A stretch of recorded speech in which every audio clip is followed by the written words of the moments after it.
Hey everyone, this is Jennifer Beamer, owner-operator of ExpertlyDyed Art by Science, and in this community questions video, I wanted to ask the question, why are we told to spin flax wet?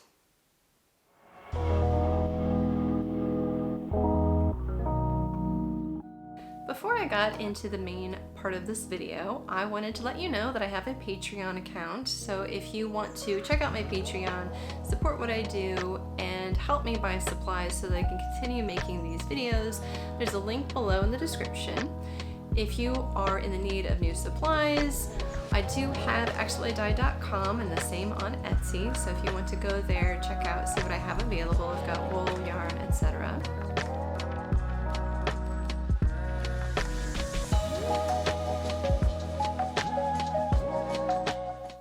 So I wanted to ask whether you were told to spin wet or dry, or if you're in the same boat as me where you've heard both and you don't know which one to try.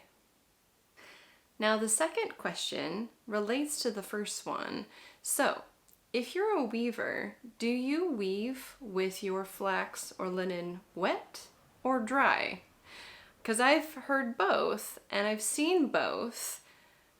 But I'm also curious why we're told to weave with the warp being wet or dry. So those are the two questions that I've posed in this video, and I wanted to spend a little bit of time sort of unpicking why I think these might be the case. First of all, I predominantly spin wool, and so because I'm a wool spinner, I'm kind of coming into the world of flax spinning very much like a beginner. So I have dabbled a little bit, but I have relied upon the knowledge of others to sort of tell me what I need to be doing. And now that I have kind of worked with it a little bit, I've pushed myself to kind of ask those why questions, which are always down the rabbit hole type questions. So the first thing I wanted to discuss related to the spinning wet question. Way back in 2011, I encountered a lovely older couple who had been preserving this flax processing and spinning method in our local community. Because again, there aren't that many people who spin flax, but there are far more people who spin wool. During this demonstration, they showed the whole process from start to finish, where they had the reddened flax that they then removed the seed pods. They demonstrated the scutching process where they sort of removed those outer stems from the inner fibers. And then they went through a series of hackles to put it into a more refined form. So they removed all of those small broken pieces so that they could spin a very fine yarn. When they sat down to actually spin what they hackled for us, they did it wet, and they had a cup of water next to their flax wheel, which was a flax wheel, and then they spun this length of yarn, and being a good audience member, I asked, do you have to set the yarn before you can use it? And she said, no. She literally pulled off a piece, cut it off, and gave it to me, and it dried perfectly. I didn't think about it at the time, but I sort of assumed that all flax needed to be spun wet. Then when I first started looking more into spinning flax and using my Kromsky wheel, which, if you know me, is my favorite wheel, and I kind of treat it like my baby. So the idea of spinning flax wet on my wheel brought up certain concerns. Earlier this year, in January, I believe, I was talking with a spinner who had been using a Kromsky minstrel for making flax, and I asked what she did to protect her wheel, or specifically the bobbins, from getting warped from having all of this wet flax or linen being spun onto it.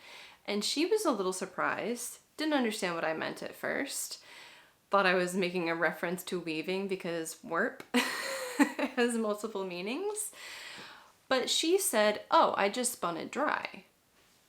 So I thought, okay, that's interesting. So recently I was watching Evie's die staff spinning day, and she was spinning flax dry.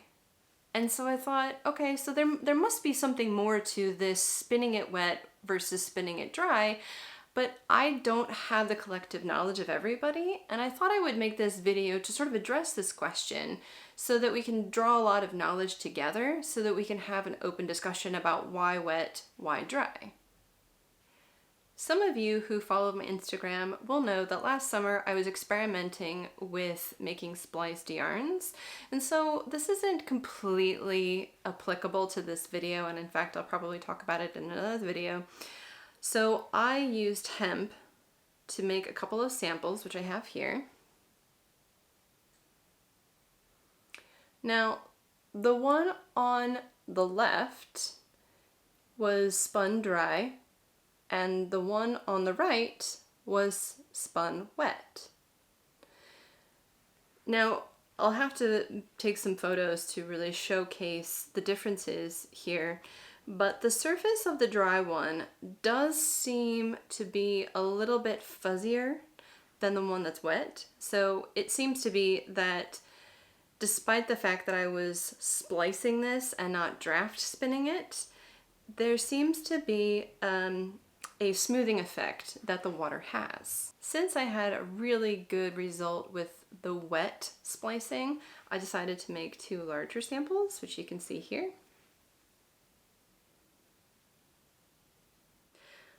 So these samples are really small, but you can still kind of see that there are little wispy bits coming off of it. So I don't know if this is just because I used the splicing method versus a draft spun method, or if there are differences with hemp versus flax, which there probably are. But this was just me getting acquainted with the technique.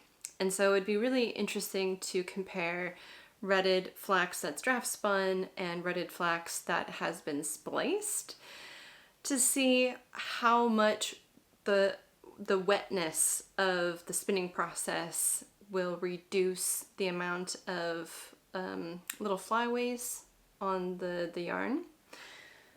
So until that question is sort of experimented with, I don't have an answer, but if you know, please let us know. Now, the second question that I had was, when you weave, do you weave wet or dry? So with wool, you obviously are going to be weaving dry as far as I know, but with flax, it sort of seems to be contingent on what you are working with, maybe. So that's in terms of tool. So if you're using a treadle loom or a rigid heddle loom, you might actually adopt a different weaving method versus what I've been doing with a warp-weighted loom. So I have a textile scholar friend who does experimental archaeology, and she has told me that she will weave her linen wet when it is on a treadle loom, but dry when it is on the warp-weighted loom.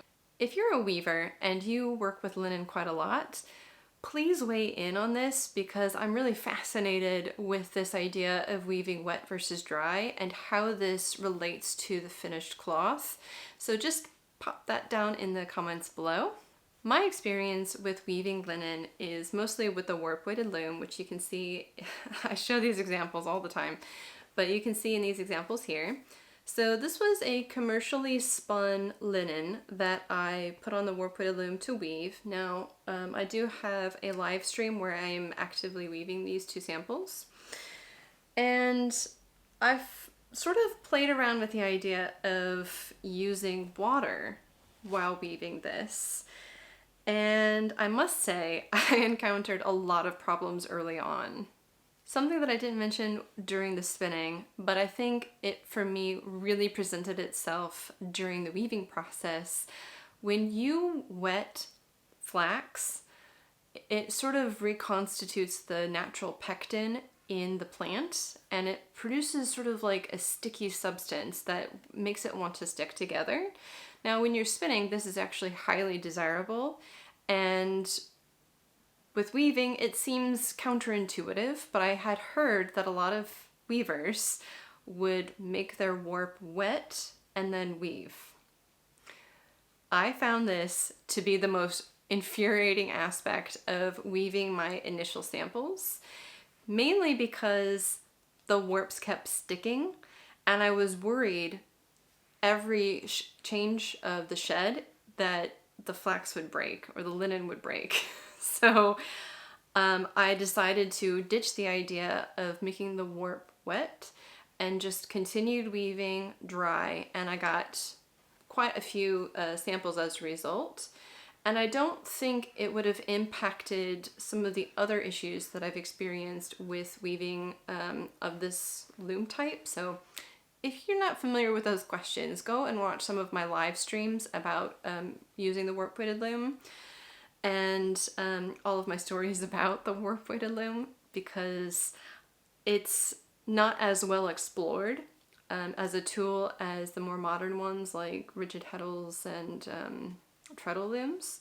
So I think this comes down to the way that the tools function, maybe, because a warp weighted loom, the threads, the warp threads, are weighted with warp weights, whereas with a treadle loom you can actually adjust the tension quite a lot, and the working space is relatively small and you don't have to shift all of the threads that you're working with. So it could be that there's a shorter space that you're working with a rigid heddle or a treadle loom than you are with a warp weighted loom. At this point, you're probably wondering the same thing as me. Why are there such conflicting opinions about this? I still don't know, and so I turned to some research that I did for my PhD, where even though I wasn't really looking at plant-based fibers, I was mostly looking at wool, I still wanted to include some research based on these fibers because it is understudied. There was a paper written in 2017 that examined the tensile strength of various plant-based fibers. Flax was one of them, but also willow bast and lime bast, and it was investigating the Neolithic period. I will link to this paper below. I don't know if it's freely available, but at least you can read the abstract. So I wanted to summarize a little bit about this paper because it's really interesting. So, the researchers set out to explore how these different plant materials respond to breaking in dry and wet conditions. They used 3 factors: Young's modulus, ultimate tensile strength, and toughness. So in the first one, they wanted to see how flax, willow, and lime bast would operate under tension when wet or versus dry. Young's modulus specifically measures elasticity. So this is basically as stiffness or elastic as 2 ends of this spectrum. So most of the bast fibers they examined had very short ends of that continuum, so the space in between them wasn't too different under wet or dry conditions. But what they did find was that flax actually is extremely stiff and brittle, so it doesn't have any elasticity when dry. However, on the other end, when it's wet, it has an extreme amount. So the disparity between the two is much greater than it was for the willow bast and the lime bast. What this means is, if you want to apply weight onto a linen thread, it will be able to withstand that additional weight under dry conditions than it will under wet conditions. For the second test that they did, the ultimate tensile strength, they also found during these tests that flax is comparatively strong when dry in comparison to the dry conditions for willow bast and lime bast. But when it came to wet conditions, all 3 fibers behaved very similarly. So when wet, flax, willow bast, and lime bast all seem to break at roughly the same amount of weight, so they have a similar tensile strength when wet. The third test was a measure of toughness. Now, this was a measurement designed to see how much effort it would take to actually break these fibers. And again, they tested it under dry and wet conditions. They determined that under both wet and dry conditions, willow bast and lime bast behave similarly, although it takes more effort to break the dry strand version. However, with flax, again, it seemed to outperform. So while dry, it took a considerable amount of effort to break the dry flax versus the wet, where the wet behaved more similarly to the lime bast and the willow bast. The conclusion of this study was really quite interesting. It basically showed that flax is an incredible fiber while dry.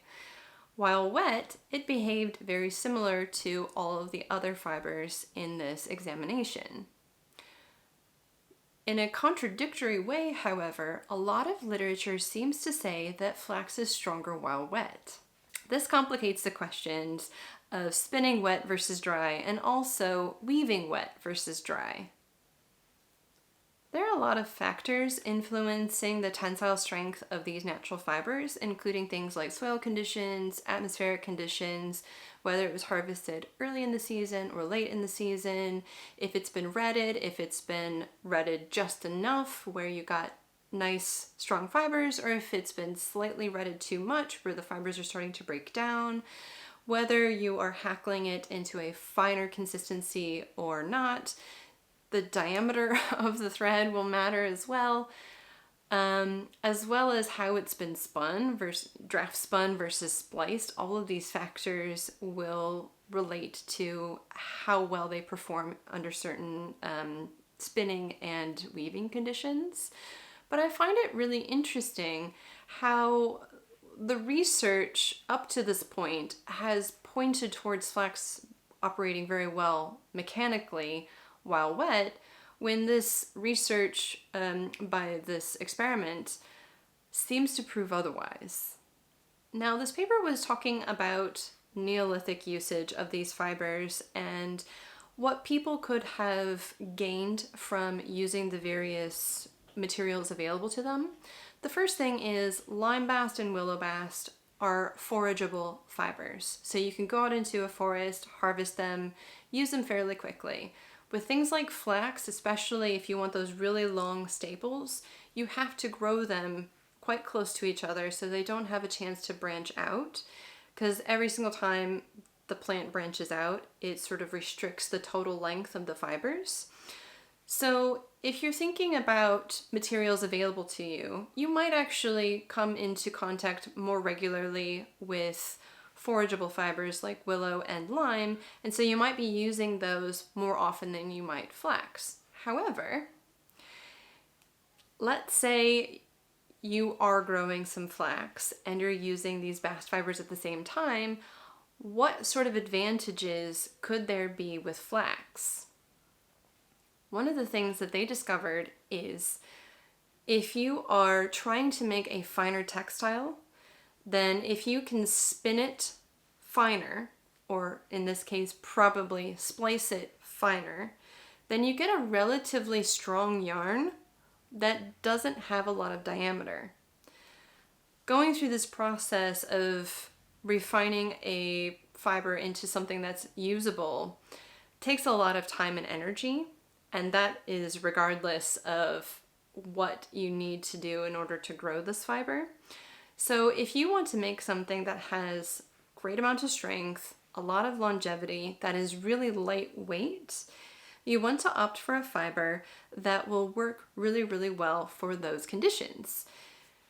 It seems that the bast fibers, willow and lime, might have some mechanical disadvantages, especially if you're considering making a finer yarn, than flax. So flax actually fills this particular need where you can have a finer made textile that's just as strong, just as durable, so the amount of effort that goes into making it pays off in the long term, where you don't have to constantly make various pieces of cloth for whatever purpose. This is sort of a chicken or the egg situation. Was it the presence of flax and an understanding of the material properties, the tensile strength of flax, that allowed them to make these finer quality textiles? Or was it the desire to make something finer in terms of being able to layer clothing, for example? I don't think we can really know. However, there's always more research on the horizon, so we might actually get some more answers in the coming years and decades. So it's worth sort of being familiarized with this research, because I hope more textile scholars will find out more information soon. Okay guys, that's it for me with these questions. I would really like to hear what your thoughts are, what your experiences are, where your knowledge comes from, maybe who taught you this or who taught you that. Maybe this is a more regional thing, depending on where you are in the world. I would love to know, and I think others would too. So please post in the comments below just to, keep this discussion going. If you like this video, please give it a thumbs up and subscribe if you haven't already, and I'll see you in the next video. Thanks for watching. Bye!